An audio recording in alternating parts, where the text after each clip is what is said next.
again, not to say that's the end all be all, and that's the solution for everybody, but it's a piece of the puzzle. And I think if we only ever think about the one big solution that's going to solve it all, we won't want to do those small things that do make a difference on a daily. Yeah. And we realize that as individuals, of course, we have way less of a finger on the weight scale than a large corporation does, but we still have a finger on the weight scale. I think that one of the biggest things that Kate and I are thinking about is how to just deepen our social connections and our community. That is one of the best things that we can do for like climate resilience for us, is to just deepen those relationships locally, and that includes with customers, but also just like neighbors and other farmers who are like kind of geographically near enough that we can rely on each other.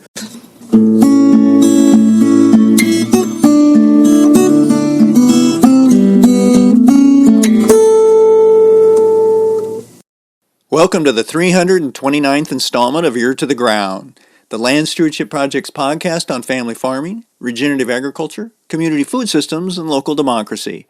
I'm Brian DeVore, editor of the Land Stewardship Letter. As I record this podcast, Minnesota is on track to record one of its warmest winters in history. A mid-February snowfall finally blanketed much of the state, but up until then, much of the region was eerily bare and brown, extending the drought of 2023 well into 2024. It's one for the record books. Agriculture is on the front lines when it comes to the impacts of climate change. Extreme drought, massive rainstorms, and long periods of high temperatures can have devastating impacts on farmers, particularly if they're growing crops like fruits and vegetables or raising livestock utilizing pasture-based systems. That's why, for the past few years, LSP has been working with University of Minnesota Extension to organize climate resiliency cohorts. These groups of farmers get together periodically to take part in trainings on whole farm management and to share strategies. The participating farmers also have an opportunity to develop plans for creating climate resilient operations. I recently had an opportunity to sit down and chat with two farmers who have participated in climate resiliency trainings. Joan Olson, along with her husband Nick, owns and operates Prairie Drifter Farm in west central Minnesota's Meeker County. Joan and Nick have been raising vegetables on the farm since 2011, and they currently operate a 150-member CSA. They also sell vegetables to 2 local food co-ops and 3 area schools. Tyler Carlson, along with his wife Kate, operates a grass-fed beef operation called Early Boots Farm near Sauk Center, Minnesota. They got started in 2012 and also raise lambs and goats, as well as some perennial shrub fruit. Tyler and Kate's focus is utilizing perennial systems to produce food as much as possible. A cornerstone of their operation is silvopasturing, which blends wooded habitat with rotationally grazed pastures. They direct market the meat they raise, and Tyler leads the Sustainable Farming Association's silvopasturing and agroforestry initiative. Joan and Tyler provided a fascinating glimpse into how climate change is having serious impacts on 2 very different aspects of agriculture: vegetable farming and livestock production. Extreme, unpredictable weather may harm a stand of broccoli in a different way than it does a herd of beef cattle. But the overall result is the same: economic loss for the farm and emotional stress for the farmers. Tyler and Joan shared with me how their farms have suffered as a result of climate change and what they're doing in response. We also talked about the balancing act farmers face these days when it comes to dealing with climate change. Should the focus be on investing time and resources in mitigating the problem so it doesn't get worse, or simply adapting an agricultural enterprise so it can survive in a new climate environment? It turns out the answer is complicated and a bit of a moving target, kind of like our weather. Talking about climate change and how farmers are adapting or not adapting to it, one of the things I've sat in on some of the cohorts that LSP's been doing on climate change and some other meetings and talked to a lot of farmers. I guess one question I just want to throw out for both of you is it sometimes as a farmer from day to day to tell the difference between climate and weather? That seems like I would have on a day-to-day, you understand the big picture thing, but when you're out there in the pasture or in the vegetable plots, it's like, okay, is this climate or weather that's affecting me right now? Yeah, I mean, when I think of climate change, I simplify it for myself that I feel like we're spending more time dealing with the extreme events, which we've always had, but they were far less frequent or less intense in the past. And I feel like the increasing frequency of drought, windstorms, flooding events, like they're just coming far more frequently over, say, a 5 or 10 year period, which would be climate. You know, the increasing frequency of those, what used to be outlier events. And yes, there's this steady uptick in like winter evening temperatures and stuff like, you know, like you can see this average change as well, which we might also think of as climate. But for me, I mostly am thinking about the amount of time and days that we spend out on like what used to be the shoulders of those bell curve of precipitation, wet, temperature, that sort of thing. Yeah. It's the increasing frequency of what used to be infrequent events that I feel the most when I'm dealing with climate change. I would agree with that. I think the one challenge I find too is I think, okay, we've been growing in this farm since 2010, which is a short time when you think about climate. And I would question myself a little bit, minus we've talked a lot to the older farmers in our community, and they all sort of saying, oh no, this feels different and weird.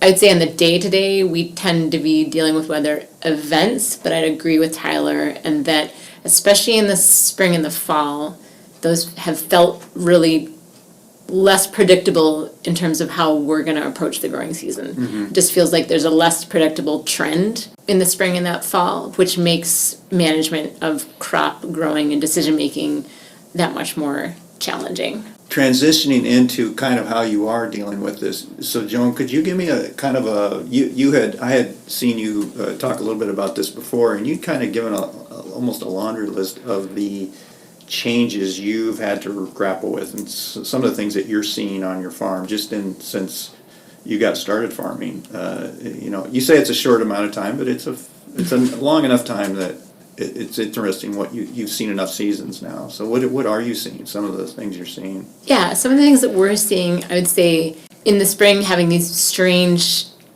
hot periods in the early spring when we wouldn't expect that much heat that early, and then flipping really quickly right back to really cold times.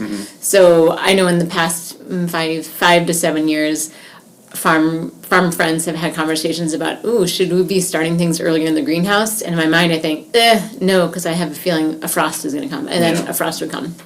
So those kind of strange early hot temperatures in the spring, a lot of heat in the summertime, and then these dry periods have been very challenging for us as well. This last season in 2023 was the very first time when we were challenged to have cover crops actually germinate, and that's a first. We've never really had a problem with that.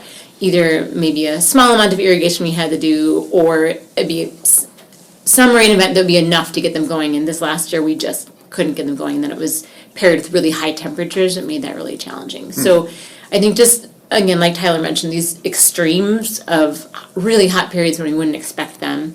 And then also those weather events where we just get a ton of rain all at once and then nothing. I think that's something we really noticed more and more over the years as well. I remember visiting your farm 3 or 4 years ago, and you were really struggling with how wet it was. And then I just was there last fall, late fall, and it was dry. It was the opposite problem. So, Right, yeah. I think we're finding ourselves having to be very, very nimble and not being able to predict what it's going to be like, and have kind of contingency plans for, okay, if this year is really dry, then we have to consider these things, and if this year is really wet, we have to consider these things, and we don't know what's coming. So yeah, I think also a couple years ago when we had all the smoke in the summertime, that was weird and strange, and it felt a little apocalyptic. So those are the things that really stand out to me, just those kind of wild fluctuations in temperature and precipitation. Yeah, that smoke, the Canadian wildfires, that was. So Tyler, what are you noticing? What are some of the kind of a list of some of the stuff that you've been noticing? Yeah, I would say the biggest ways that I would echo a lot of what Joan said with the strange early spring like heat waves that come right on the heels of winter, which in and of itself is not necessarily a huge effect for us, being a perennial, like we're not trying to germinate crops or get into fields, but it is just something I'm noticing as being very strange. And then we might go back right into like 3 or 4 weeks of cold, cloudy weather that just delays, the early spring grazing season start. But the biggest thing is really the whiplash between basically no rain at all, you can't catch a thing, to okay, now it's raining and it won't stop. It's big rain events, it's multiple, rain events per week for months on end, or like the snowiest winter on record, followed by drought, right? It's just sort of this, we're in one state or the other is what it's felt like over the last 3 or 4 years. Of course, wet periods and dry periods are a normal part of farming, but increasingly, I feel like that is my biggest challenge going forward when I think about climate change, is that whiplash between flood and drought periods. And it's really challenging to address that challenge in a perennial system across multiple years, and with the cattle cycle and all these things. And then temperature, like summer maximum temps, if we continue to have like multiple weeks of 100-degree heat index, then that's also something we need to adapt for. With our silvopasture, we feel like we're doing a lot to mitigate against that. And then switching gears, I'd say, with livestock, we are still farming in the winter. We still have to rear and feed animals all winter long. And so for example, this year compared to last year, last year was the snowiest winter on record, and I was plowing snow 2-3 times a week. Very, very different experience feeding cattle, keeping water tanks open. But then this year, it's very mild. The cows are quite comfortable right now. But we're about to enter, we're in like a record heat spell right now. It's been going on for almost like 10 days already. And the soil's gonna thaw out. We only have about a foot or less, I would say, of frost right now because it's been such a mild winter. The prospect of feeding, outwintering livestock for 100+ days with probably more rain than snow is something that we don't have infrastructure to adequately deal with. I'm used to dealing with that for a week or two on the shoulders of the year, in the fall getting into winter, and in the spring coming out, sometimes a little longer. But if the prospect is that we look more like Missouri or southern Iowa for winter, then I need new infrastructure for my herd to get through the winter, and different feeding strategies that we have yet to figure out. One thing I heard you say recently that really struck me was you feel like springtime these days is just a tug of war between winter and summer. Absolutely. Yeah. I can't remember the last time that I felt like we had spring, except for it felt like spring like this week. It felt like, this is like what May, like April and May is supposed to feel like. I guess I should, for listeners, we're recording this on February 1st. And we just came off of many parts of Minnesota yesterday. The last day of January of 2024 broke all records for temperature, for high temperature. I was just saying to Brian, it was very weird to see my daughter's school outside Fayette in t-shirts on January 31st. That was very strange. So that's kind of the context of what we're recording this in right now. So very, very timely. Are both of you seeing certain kinds of farming or certain crops or certain techniques that you just simply can't use anymore? Has it gotten to that point, or are you still trying to figure out, maybe if we can adapt or whatever, but is there some things you just had to drop, either certain kind of crops or certain kind of techniques you're using or anything like that?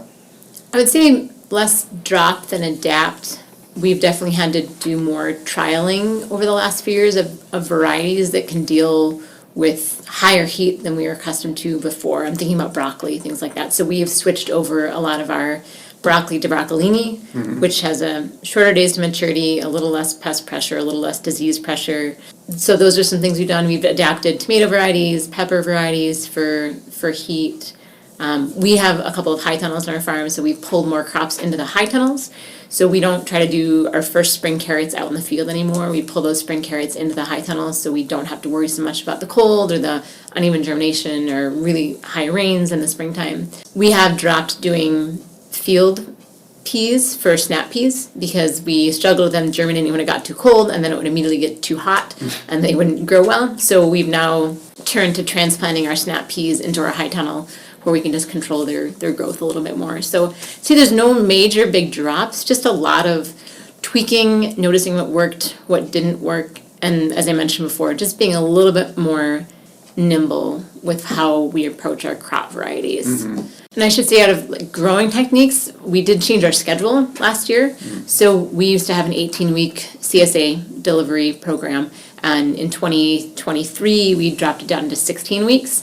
And a lot of that reason was for just having a little more grace on those edge seasons, those shoulder seasons that we've talked about have been a little hard to predict. It took some stress off of us in terms of timing and growing. Yeah, just a little less stress in that fall season when we were getting some unpredictable weather as well. Yeah, I would say I really like that framing of adapting. I haven't necessarily found something that we've dropped yet, because you still just don't know what you're going to be dealing with, and you don't know what's going to thrive. So it's really about leveraging diversity and just trying to adapt our practices as best we can. That said, in our silvopasture systems, a lot of the trees, that are like native trees to our woodlands and forests are under a lot of stress. Some of those under a lot more stress than others. We do a lot of silvopasture with our oak woodlands that have been kind of afforested and sort of taken over by a lot of non-native and native trees and shrubs that aren't historically, supposed to be there. I'm using scare quotes. Yeah. But the large oak trees, a lot of those are 180 to 200-year-old trees that have always been there since I was a child walking in these woods, and they're dying, they're starting, that process is accelerating, and I think climate change has a huge hand in that. They're also just older trees. We planted some red pine and white pine silvopasture. I think the white pine is looking like it's going to be more climate adapted based on the models. The red pine, not so much. So we're probably not going to plant more red pine, and I'm probably going to interplant other species into those current red pine silvopastures. And yeah, like when I'm looking, it's just like we're adapting which species of trees and like where we're going to get those seedlings from, the provenance of those young trees and where those seeds came from, trying to help bring trees from further south and a warmer climate further north to our farm. And that's something that's happening across the state with multiple efforts. It's called assisted migration, forest assisted migration. And yeah, so that's a big part of what we're doing, and I'm seeing that. And I would say, yeah, like just the idea that I'm going to have a single species of pasture, that's just not going to work. Like we need the diversity of morphologies and C4, C3 legumes, grasses, forbs. We need as much diversity as we can get in the stand, because we don't know what the year's going to throw at us. It's very chaotic. I wonder if for you silvopasture has become even more critical because of the extreme heat that we're getting and the importance of shade for the livestock. Is that because you were starting it? I don't want to put words in your mouth, but I remember talking to you when you were first planting the trees and thinning out the existing forest on your land there. You were fascinated by the idea of silvopasturing, but I'm not sure if shade for the livestock was a number one on the list at the time or in the top three. But maybe that's changed a little bit in recent years with this. Yeah, definitely shade. I was really interested in the shade effects for the pasture and the forage itself. Certainly when I started, I wouldn't have said that like Minnesota summers are brutally hot and burdensome, like relative to a lot of the country. Though we expect to have a couple weeks at least of pretty high heat index, particularly with our humidity levels, and it can be unbearable. And yeah, like when we do experience drought, in the middle of the summer, it tends to be really hot. They kind of go hand in hand.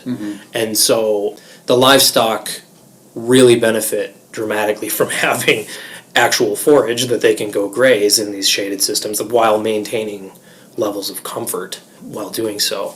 And yeah, like I've seen the open pastures that in a normal year, scare quotes again, are in a hot, dry spring, they just might as well not be growing anything because they grow so little. At least on our farm and our soils, we have a little bit more drought-prone soils than a lot of places, but it's not pure sand, but it's sort of in the middle. Similarly, the native grasses, I have been grazing some 15-year-old stands of CRP, mostly big bluestem and forbs. Should be like pretty drought tolerant from what we understand of prairie very deep roots, and the C4 photosynthetic pathway makes them a little bit more heat tolerant.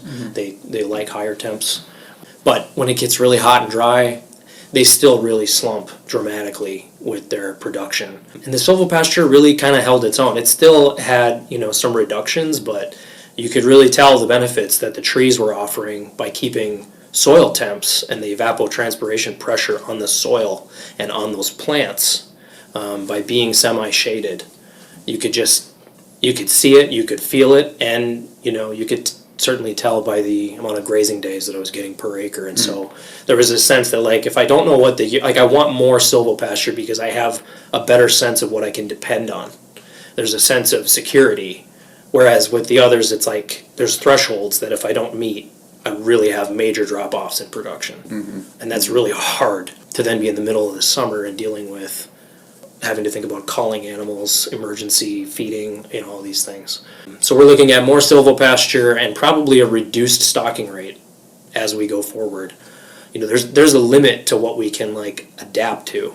And I think that's probably my bigger concern is we feel like we have practices that can help us mitigate and adapt to the current conditions we're dealing with. I'm not sure that we can design systems locally on my farm that will be viable, really, say in 2050 or whenever, we reach some new level of climate chaos. I just don't know. There's only so many years of drought in a row that you can handle before you really need to string a couple good years together to rebuild some hay supplies and put some reserves back below ground with the pastures, because even though we do the best we can, we do kind of sort of utilize the pastures during a drought emergency situation. And when you string 3 or 4 years together like that, it's different than a single season of drought and stress. Listening to you, Joan and Tyler, it reminds me of when we talk about climate change in agriculture, the conversation has seemed to switch a little bit. It's on the big picture. We haven't given up. People still talk about the role agriculture can play in mitigating climate change. Sequestering carbon, helping make the landscape more resilient.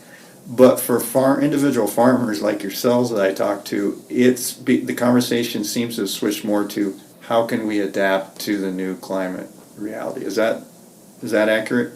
I would say on personal conversations on the farm, we're probably a little more focused on what we need to do to meet our budget each year, what we need to do to make sure our farm life balance is working out okay, to make sure that we're not overworking in response to the challenges that we're facing.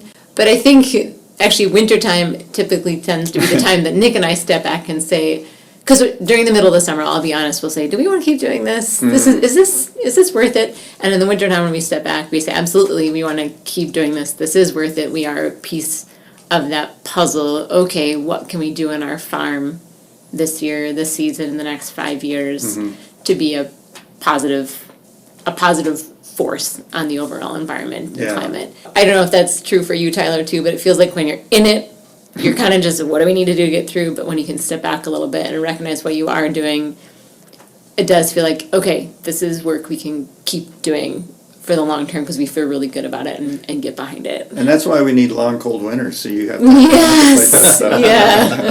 yeah, that was interesting with the winter not really being so much of a winter. We kind of felt like this season never ended, which we usually there's a good hard stop where you get to say, okay, for vegetable farmers anyway, for annual vegetable farmers, you get to stop and say, okay, done with the farming. Projects get to cease for a little while, take a breather, do other things, come back to it. And this just has not felt like that year for us. Yeah, no, I mean, I definitely feel like, in the middle of the season when I'm, running 75-hour weeks and trying to keep up with the chaos that animals bring to one's life, it can be, real easy to just kind of be like, are we really going to keep doing this for another, are we doing this for another 40 years? But it's true, I've made all kinds of investments since November. I'm pretty excited about this coming year. So, I think you give me a week off and I'm right back. I'm a complete switch in mindset and optimism. Yeah, when it comes to what you were saying earlier about the climate conversation around being able to sequester carbon or something, and it's switching to like more like adapting versus mitigating. I would say that for myself, I feel that. I would say 4 or 5 years ago, I was really optimistic and excited about like what agroforestry, the soil health movement, cover crops, right, all these things could do to not only help farming systems adapt, but to actually mitigate climate change by reducing emissions and sequestering carbon probably at the same time in the same breath, right? At this point, I think from really diving into it the last 5 years, especially around soil and soil carbon sequestration and the sort of very, very complex world that is, and the results, the sort of like, if you really dig into the science, like sequestering carbon in soil is really challenging to keep it there and to measure it, right? There's all these problems. And the same with trees. Like when I look at trees, like there's forest fires and disease and outbreaks that take out trees all the time. And I just think at this point it's gonna be a big lift to just continue producing enough food to feed a very, hungry world and like just maintain our soil quality. I think that should be like a first goal, right? Is to just like stop losing our topsoil and to stop the degradation of the wildlands and habitats that exist on the corners of our farms and on public lands and private lands all over Minnesota and the rest of the country. So yeah, I do think that it's like I'm very much in a like trying to armor and trying to prepare for a very uncertain future climate more than I think I'm going to like fix climate change by planting trees and doing more I recognize that with that we're probably going to get some carbon benefits, but my operation and everyone's operation does use and burns fossil fuels, right? Like I'm still driving, a diesel truck. I'm driving cars. I've got emissions related to our livestock and related to haymaking and feeding and running the tractor and manure storage and stuff like that. And every operation's different, but like it's just a really big lift to like get all that, under control and reverse the direction on farms. Yeah. Let alone like offset other industries' emissions with agriculture. Right. And I guess that's probably an unpopular thing for me to say in the like soil health regenerative ag movement, because that's been kind of a big part of the wind in our sails, I feel like, the last 5 or 6 years, is this like idea that we're going to mitigate, we're going to like the soil can hold, you can go read the studies that says how much the soil can theoretically hold, or trees, in forest ecosystems and agroforestry systems. But yeah, I just think at this point I'm very much focused on just trying to be still viably farming in 2040. I think that's an honest answer, and I do think that people appreciate honesty rather than kind of glossing over things with a rosy paintbrush. There's a lot of gloss. And I don't think it does anybody any good, so I think that honesty is really healthy. I would say too, kind of thinking about what you said, how do we make these decisions? I'll go back to, so Nick, my husband, works with the Farm Beginnings program where they learn holistic management, and we were a part of the first climate cohort. And I will say that going through that big picture thinking really does help you step back and make some good decisions. So we revisit our holistic goals every winter, and it really helps us to see, okay, this is more just about making the money this year and getting through it. We have some bigger, broader goals that we're also aiming for, and I think some of those long-term picture vision thinkings that Tyler was talking about, they then get enveloped into your daily practice. Yeah. So it's like you said, this isn't the one solution to everything, but it's part of the Swiss cheese, right, that will aid it and help it. And then going through that climate resilience class, one of the things that we came back to is that we did want to try to offset some of that carbon, the electric use, the fuel use. So we applied and received a REAP grant last year and then put a solar array into the farm last November. And we're excited to see how that can benefit the farm. And we will say that because we put that solar in and we can actively see and are tracking how much we use and how much we produce, we are being more conservative as well and are more aware. Again, not to say that's the end all be all, that's the solution for everybody, but it's a piece of the puzzle. And I think if we only ever think about the one big solution that's gonna solve it all, we won't wanna do those small things that do Right. make a difference on a daily. Yeah. And we realize that as individuals, of course, we have way less of a finger on the weight scale than a large corporation does, but we still have a finger on the weight scale. So, Yeah, that's a good point. and continuing to go back to those holistic goals and say, well, why are we in this? Why does it matter? What do we care about deeply? You know, these are some of the things we care about deeply, and so we're willing to put energy and effort and time and resources into that too. Yeah, and speaking of those little things, that was the other thing I wanted to ask you is, are there some things by going through the climate cohort or workshops or talking to other farmers or just seeing some other things out there, are there some future adaptations that you folks want to take that you've been thinking about or you've been starting on or looking into?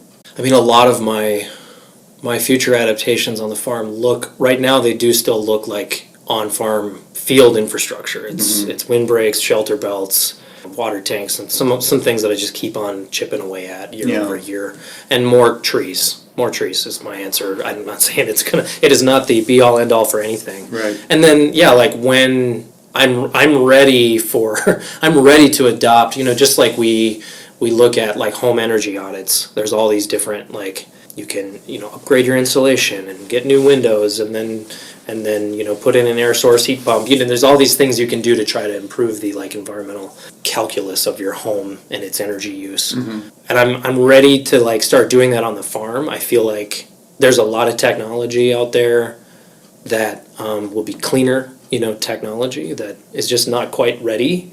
It's not really quite financially viable, I think, for a farm of my size to adopt, but I'm waiting for that day. I'm hoping that in the next 4 to 8 years that'll be the case, and hopefully I think the federal government has been doing a lot to advance those things and provide for tax incentives and rebates and things, and I hope that continues to help make those things viable for folks. So yeah, it's like all these little things. And I think at some point though, the food system, like you said, there's so much we can do as individuals, but it's like the strength and the ability to revolutionize and adapt our food system is going to come by working together. I think there are things that I just can't do on my own, and there isn't just go to the store and buy this piece of tech and then it's problem solved, right? We need to find different ways of distributing our product from farm to consumer, or how we market and things like that. Because a lot of my emissions probably come from marketing and distributing my product as a local farmer versus actual on-farm emissions.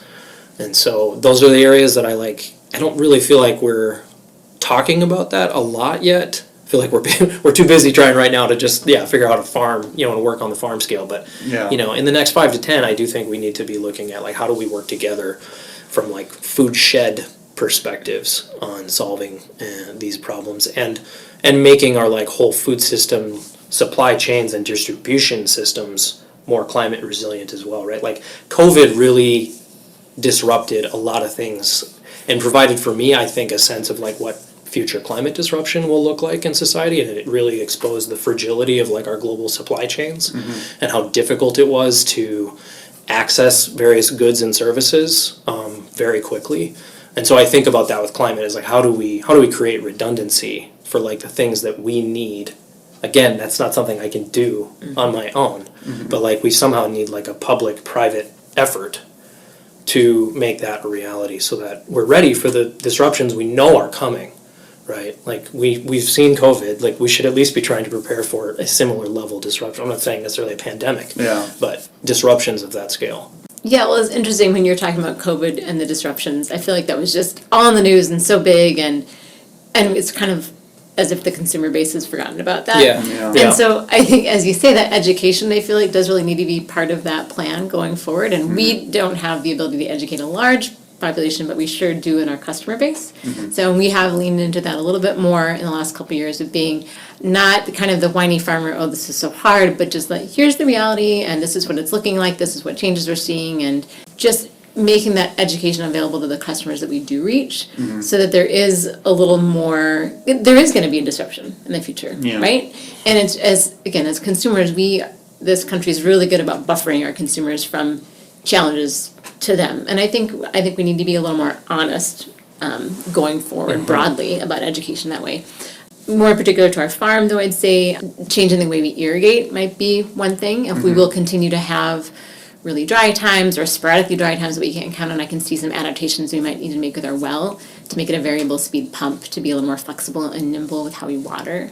Again, changing that schedule and adapting, like you said, the delivery methods. There is a lot of resources that go into delivering your product, whether it's the driving and the fuel, whether it's the packaging that you put it in, and potentially needing to rethink that about what can still get us to that we're making a profit point, but not overusing on resources that add to the issue.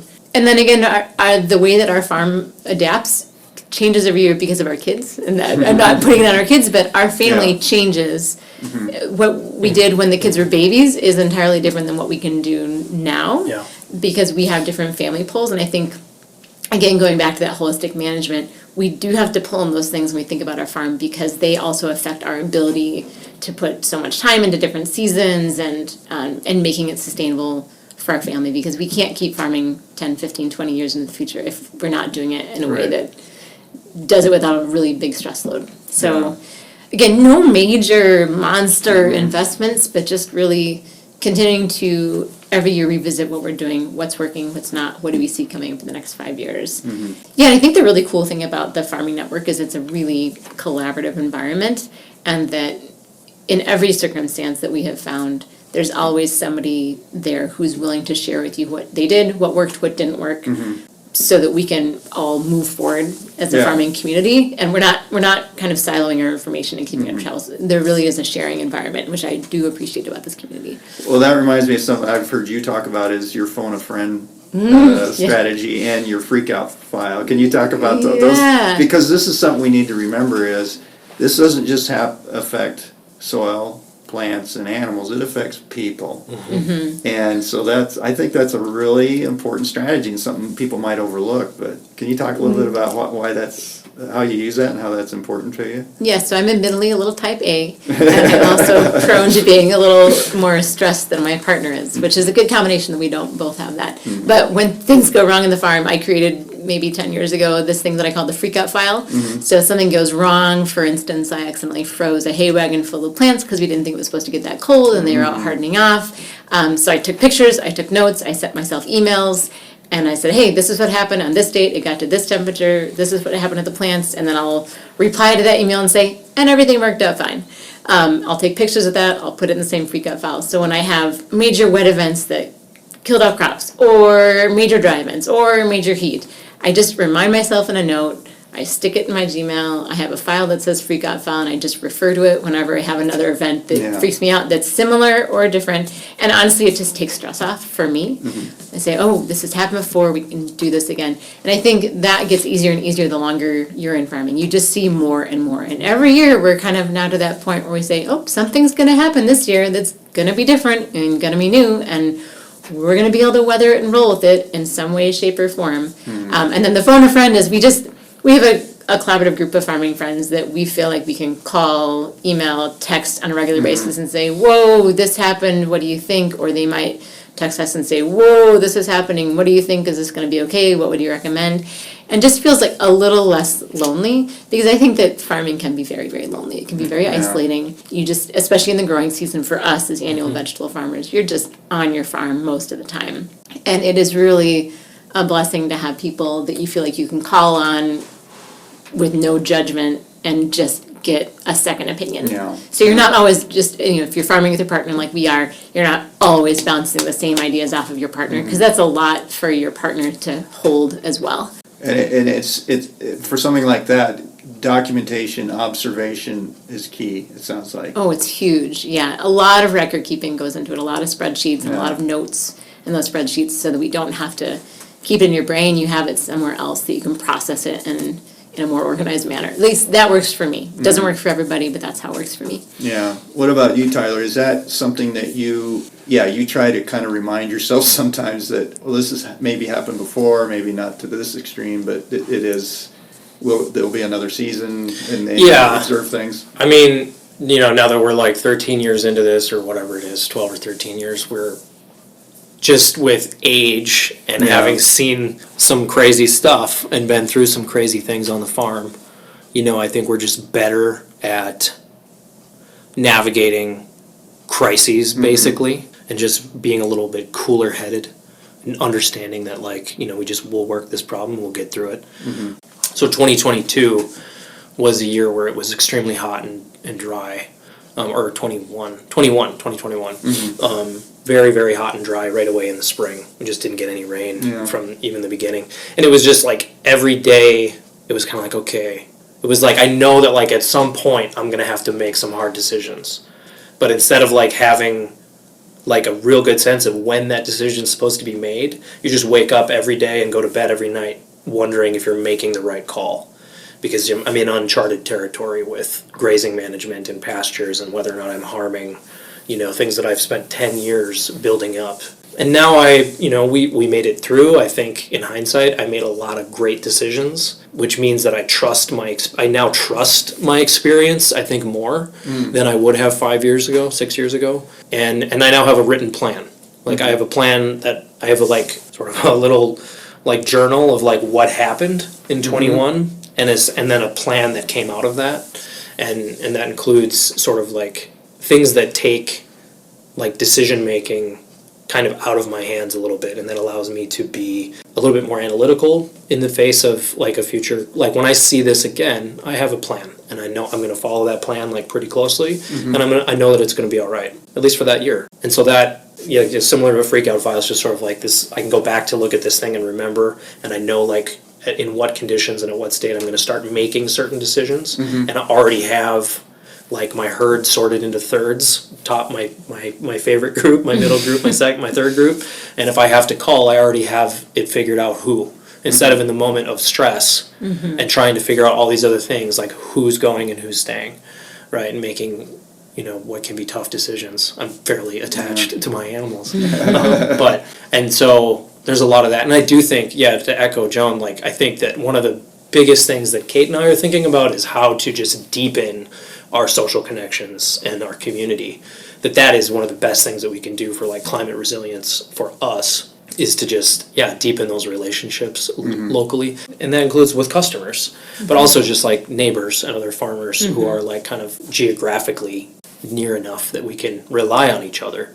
We've gotten to where I feel like we don't rely on each other very much anymore because we have the Internet of Things at our fingertips, and every piece of technology one could, I'm sure new things are being, obviously new things are being invented all the time, but it just feels like if you have a problem, there's a tool somewhere that you can go buy off the shelf and go do it yourself. And I feel like there's this culture too of this is an upper Midwest thing of kind of not asking for help, right? And I think that we need to stop doing that and learn to ask for help and also and to just that that's not a bad thing, and people are really, they want to help.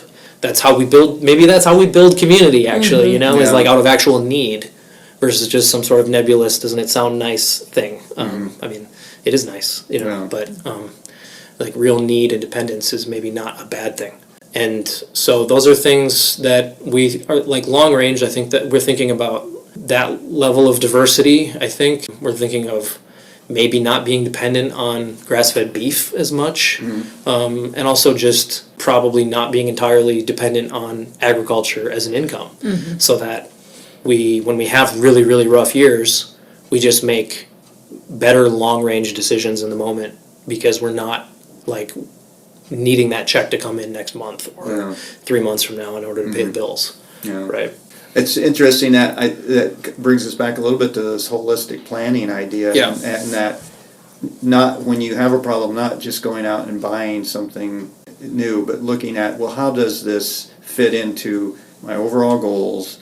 How does this fit into how my role I want to have in the community, and also putting the farmer's quality of life at the same level as the farm's quality of life, so to speak, and the soil and the plants and the animals. So that holistic planning that you've been talking about, I think, really fits into that, even more so now with extreme weather, extreme climate change, that kind of thing. I would agree with that. So when we went through that climate resilience cohort, that was one of the things, we went through a process of finding out what are your challenges, what are the solutions to those challenges. Yeah. And again, we had in our mind what the solutions were going to be, which is probably gonna buy something to take care of it. Yeah. What we came to after that whole long process was the community piece that Tyler just talked about.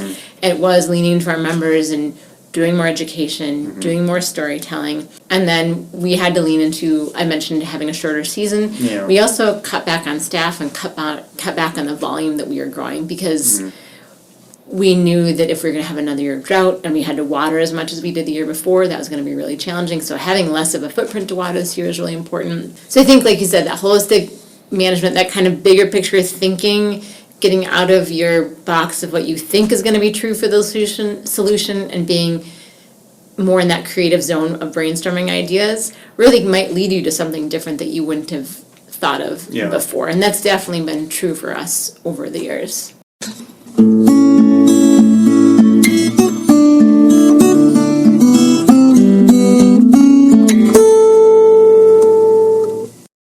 For more information on building farm resiliency in the face of climate change, see the podcast page for Ear to the Ground episode 329 at landstewardshipproject.org.